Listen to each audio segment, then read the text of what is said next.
How do I do it all? The Brezza gives me the power. Gujarat Titans are sitting pretty with 4 wins in a row as they make the trip to Lucknow to face the Super Giants, who too have 3 wins from their first 5. What can we expect from Saturday's afternoon game? Let's find out. On Maruti Suzuki Arena presents ESPN Cricinfo Timeout, where we have the company of Danny Morrison and Sanjay Bangar. Thank you, gentlemen, for your time.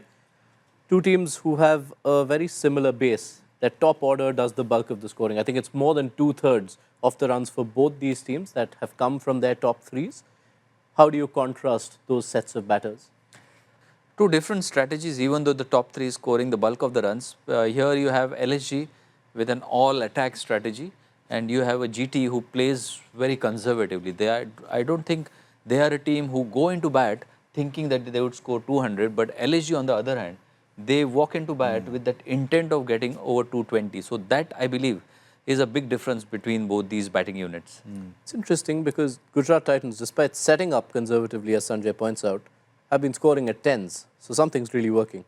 Yeah, and Shubman Gill, I mean, geez, I could watch him every night of the week. I mean, silky smooth and Sahidash and all that. I just think those guys, in terms of when you've had, and you'd probably know better, Sanj, when you've had success as a franchise, and they've won it recently, just a few years ago, and you try and keep some of those guys together. And then you get some of the other guys that come back. And then you look at that and, geez, I just think Ashish Nehra and the feel around that vibe, you just see it. So when we were going out for a toss or chatting with the players when we come out there when it's, world feed, you chat to guys and you just get the feel and the sense. So when I think about the GTs and how they go about things, there's a really good vibe there versus this powerhouse of LSG and all those guys at the top that go at you. And two different ways of doing things, right? And that's the beauty of cricket. You go about constructing something a bit differently. So I'm excited for this. I like watching these two, and the 2 new franchises and all that sort of thing. It's good.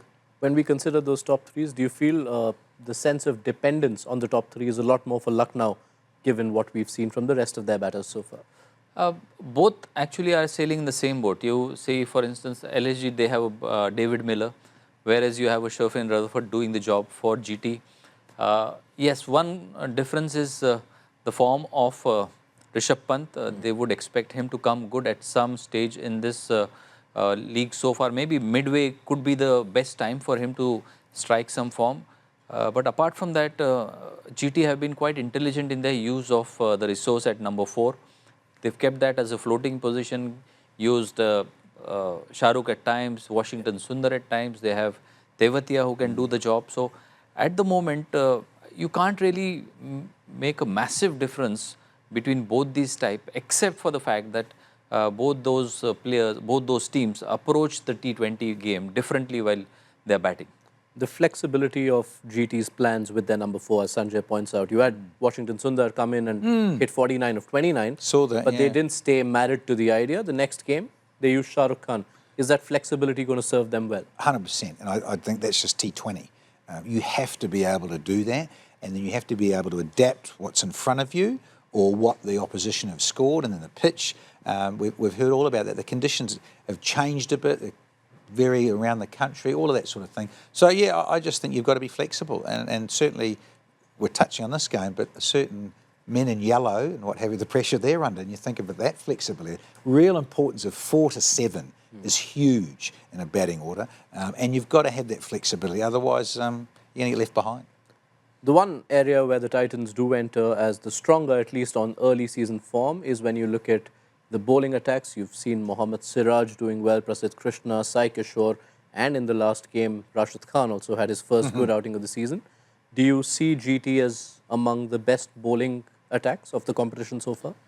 Well, it's great. And the motivation you saw from Mohammad Siraj when he went back to RCB and won player of the match and just that sort of thing where there is that emotional side of it. Why did you let me go? I belong here with you guys. But that's the nature of sport, right, this level, and it changes and moves. But I like what I see there. The big question we're all asking is about Rashid Khan. Can he find his mojo again? Have people worked him out? I mean, you play him mainly as an off-spinner, as a right-hander, we all know that. But it's that confidence of getting your pace right and who you're up against. And so I think you'll find that. And I think later on in the season, later on in the IPL, pitches just get that little bit tired. and what have you.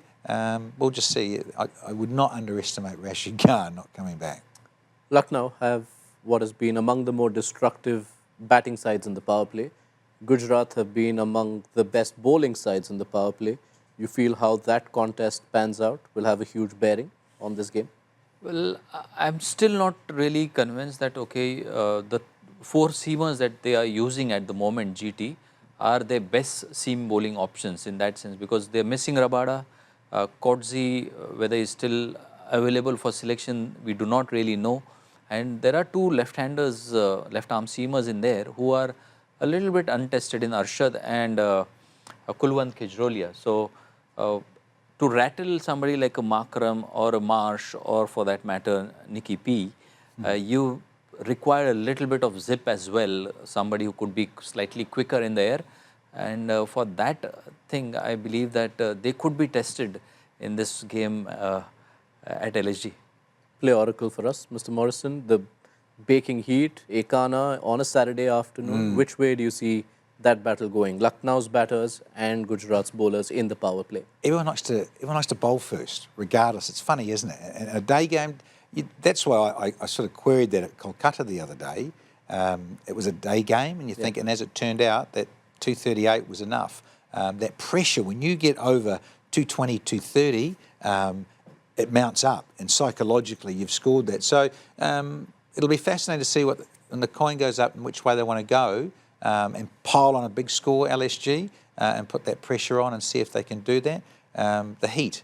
It's always a fact. I love the heat here. Do you like the heat? You haven't got a choice, right? Get out, gentlemen, do your thing. It'll be fascinating to see who decides to do what.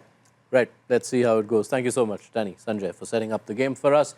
The head-to-head reads 4-1 in favour of Gujarat Titans, but Lucknow Super Giants did get the win in the game in Lucknow last season. How do I do it all? The Brezza gives me the power.